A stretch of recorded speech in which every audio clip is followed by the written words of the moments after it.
জি sir, চলেন sir.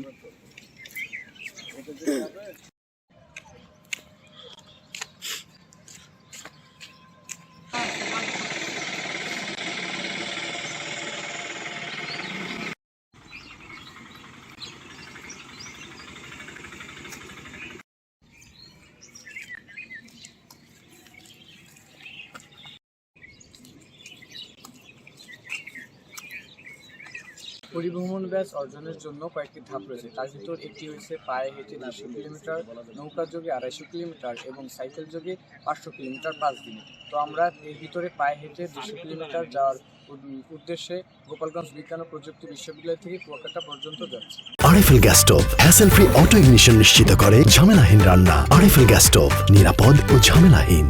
এই পরিবহন ব্যাস অর্জনের উদ্দেশ্যে আমরা যে এই 150 কিলোমিটার পদযাত্রা করছি, এই পদযাত্রায় আমরা অনেক কিছু শিখতে পারবো এবং জনসচেতনতামূলক কার্যক্রম চালাতে পারবো। এক্ষেত্রে আমরা প্রতিটা সদস্যই কিছু গুরুত্বপূর্ণ মেসেজ বহন করছি এবং এই মেসেজগুলো আমরা চেষ্টা করব যে জনগণের কাছে পৌঁছে দেওয়া। পরিভ্রমণের মাধ্যমে আমরা পরিবেশের খুব কাছাকাছি গিয়ে বিভিন্ন অভিজ্ঞতা, ঐতিহাসিক স্থাপনা প্রদর্শন এবং দীর্ঘ পথ অতিক্রমের মাধ্যমে আমরা আত্মবিশ্বাসী এবং ধৈর্যশীল হয়ে থাকি। পরিভ্রমণ মানে হচ্ছে এক স্থান থেকে অন্য একটি নির্দিষ্ট স্থানে নির্দিষ্ট দূরত্বে পায়ে হেঁটে রোভারদের যে ভ্রমণ সেটা, এবং এটা সাধারণ ভ্রমণ থেকে এই ভ্রমণের পার্থক্য হচ্ছে এটা বিনোদন থেকে বিভিন্ন শিক্ষামূলক এবং মোটো নিয়ে আমরা যে এগোচ্ছি সেগুলো মানুষকে সচেতনতা করা, জনসচেতনতা করা এবং সমাজ উন্নয়নে কাজ করা।